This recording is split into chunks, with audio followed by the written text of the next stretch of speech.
મિત્રો, આપણે રોજ આપણા ઘરમાં જે પણ જગ્યાએ મંદિર રાખવામાં આવ્યું છે ત્યાં અગરબત્તી, દીવો અને પૂજા કરીએ છીએ, પરંતુ આપણને એ ખબર નથી હોતી કે શું આપણા ઘરમાં ભગવાનનો વાસ છે કે નહીં, શું આપણા ઘરમાં માતાજીના આશીર્વાદ છે કે નહીં। તો મિત્રો, જો આવું જાણવું હોય તો આપણે કેવી રીતે જાણી શકીએ?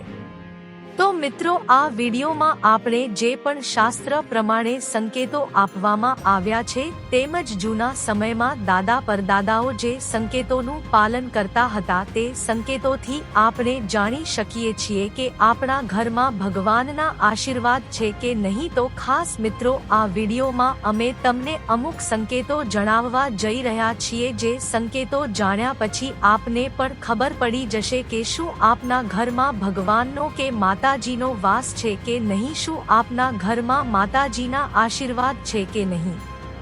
તો ખાસ દરેક હિન્દુ ભાઈઓ તથા બહેનો આ વિડીયોને અંત સુધી નિહાળજો। આ વિડીયો આપના માટે ખૂબ જ ઉપયોગી બનશે।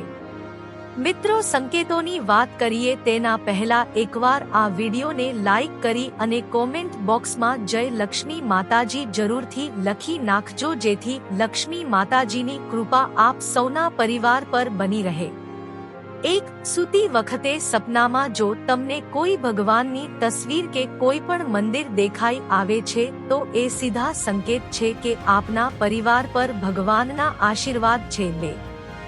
જ્યારે પણ તમે મંદિરમાં દીવો કરો છો અને તે દીવો ખૂબ લાંબા સમય સુધી સતત ચાલ્યા કરે છે તો સમજવું કે આપના ઘરમાં માતાજીના આશીર્વાદ છે, તેમજ તમારું પરિવાર હંમેશા હસતું ખેલતું રહેશે। તેના વિરુદ્ધ જો દીવો થોડા જ સમયમાં દિવેલ પૂરેલું હોય છતાં ઓલવાઈ જાય છે તો ઘરમાં કોઈ નેગેટિવ શક્તિનો વાસ છે। તેમજ તમારી કોઈ બાબતથી ભગવાન નારાજ છે। આવા સંજોગોમાં તમારે ભગવાનની ચોક્કસ કોઈ પૂજા કરવી જોઈએ અથવા તો ઘરમાં નિયમિત રીતે કપૂર તેમજ ગુગળનો ધૂપ કરવો જોઈએ।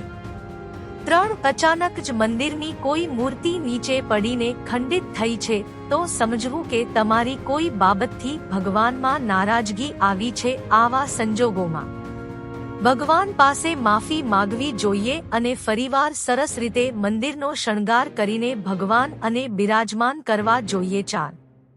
આપે મનોમન કરેલી કોઈ પણ માનતા હંમેશા સફળ થાય છે તો આ એક સંકેત છે કે આપના પરિવાર પર તેમજ આપના પર ભગવાનનો આશીર્વાદ બનેલો છે। આવા સંજોગોમાં હંમેશા ભગવાનની નિયમિત રીતે સેવા પૂજા કરવી જોઈએ। 5. મંદિરમાં રાખવામાં આવતો દીવો અચાનક જ નીચે પડી જવો અથવા તો દીવાથી મંદિરમાં આગ લાગવી, જો ક્યારે પણ આવી ઘટના બને છે તો તમારે સાવધાન થવાની જરૂર છે, કારણ કે ભગવાન તમારાથી ખૂબ જ નારાજ થયા છે તેવા સંકેત છે, જેથી કરી તમારે ભગવાનની જરૂરથી માફી માંગવી જોઈએ તેમજ પૂજા પાઠ પણ કરાવવા જોઈએ। 6.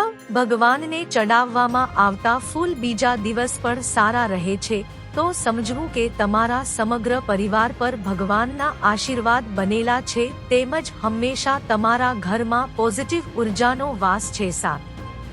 ઘરમાં રાખેલા મંદિરનું વાતાવરણ પ્રફુલ્લિત હોય તો તે પરિવારમાં ભગવાનના આશીર્વાદ બની રહે છે। તો ખાસ કર્મ રાખવામાં આવેલું મંદિર હંમેશા સ્વચ્છ હોવું જોઈએ તેમજ નિયમિત રીતે સેવા પૂજા થવી જોઈએ। 8. ઘરના મંદિરમાં ભગવાનની સામગ્રી સિવાય કોઈ પણ બીજી વસ્તુ ના રાખશો। જો કોઈ અન્ય સામગ્રી હશે તો પરિવાર પર ભગવાનના આશીર્વાદ રહેવાની સંભાવના ઓછી થતી જાય છે। ભગવાનને આપણે જેટલા સાચવીએ છીએ તેટલી જ તેની કૃપા આપણા પરિવાર પર બની રહે છે। 9. ભગવાનને ધરવામાં આવેલા થાળમાં કોઈ પણ જીવ, તે પછી કીડી હોય કે ઉંદર જો જોવા મળે અથવા તો ખાતું જોવા મળે તો સમજવું કે આપની પ્રાર્થના સફળ થઈ છે તેમજ તે થાળ ભગવાન પાસે પહોંચી ચૂક્યો છે, કારણ કે ભગવાન કોઈ પણ સ્વરૂપમાં તમે ધરેલો થાળ ચાખવા આવેલા છે। જેથી આવા સંજોગોમાં બંને હાથ જોડી અને ભગવાનનો આભાર માનવો જોઈએ। 10. પૂજા સમયે ભગવાન અને કરવામાં આવતી અગરબત્તી સંપૂર્ણ રીતે ચાલે છે તો સમજવું કે તમારા પરિવાર પર ભગવાનના આશીર્વાદ બનેલા છે।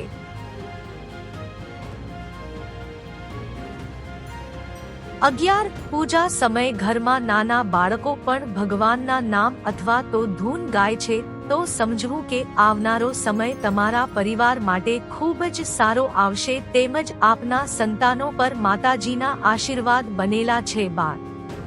જે લોકો સવાર સાંજ નિયમિત રીતે ભગવાનની સેવા પૂજા કરે છે તે પરિવાર હંમેશા હરિયો ભર્યો રહે છે તેમજ તે ઘરમાં ક્યારે પણ નેગેટિવ ઉર્જાનો વાસ થતો નથી. તે જો તમારા ઘરમાં ક્યારે પણ તુલસીનો છોડ સુકાતો નથી તો સમજવું કે ઘરમાં ભગવાનના આશીર્વાદ બનેલા છે. આવા સંજોગોમાં ભગવાનની સાથે તુલસીના છોડની પણ નિયમિત રીતે પૂજા કરવી જોઈએ.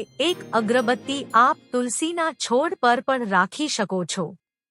14 જો આપના ઘરના મંદિરમાં હંમેશા છૂટા પૈસા જોવા મળે છે તો તે ઘર માટે ખૂબ જ શુભ માનવામાં આવે છે. આવા સંજોગોમાં લક્ષ્મી માતાજી ક્યારેય પણ તમારા ઘરમાં પૈસાની અછત થવા દેતા નથી, જેથી ઘરના મંદિરમાં થોડા છૂટા પૈસા જરૂરથી રાખવા જોઈએ. 15 છે મંદિરમાં સ્વસ્તિકની સાથે થોડું ગંગાજળ રાખવામાં આવે છે તે ઘરમાં હંમેશા સકારાત્મક શક્તિનો વાસ થાય છે તેમજ ઘરમાં અચાનક કોઈ પણ પ્રકારની મુસીબત આવતી નથી.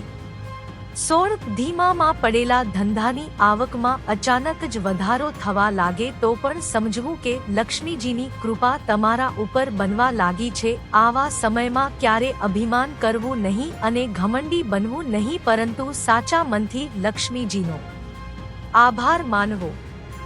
17 ઘરમાં રહેલું નાનું બાળક જો પૈસા જોઈને ખૂબ જ રાજી થતું હોય અથવા તો પૈસાની નોટો જોઈને ખૂબ હરખાઈ જતું હોય તો પણ સમજવું કે આવનારા સમયમાં લક્ષ્મીજી તમારા ઉપર મહેરબાન થશે. કહેવાય છે કે નાના બાળકમાં ભગવાનનો વાસ હોય છે અને તે પૈસાને તમારી બાજુ આકર્ષિત કરે છે. 18 આંગણે આવેલું કોઈ પણ મહેમાન કે સાધુ બ્રાહ્મણ તમારા ઘરેથી રાજી થઈને જશે તો પણ આવતા સમયમાં ખૂબ જ સારા સંકેતો તમને મળી શકે છે.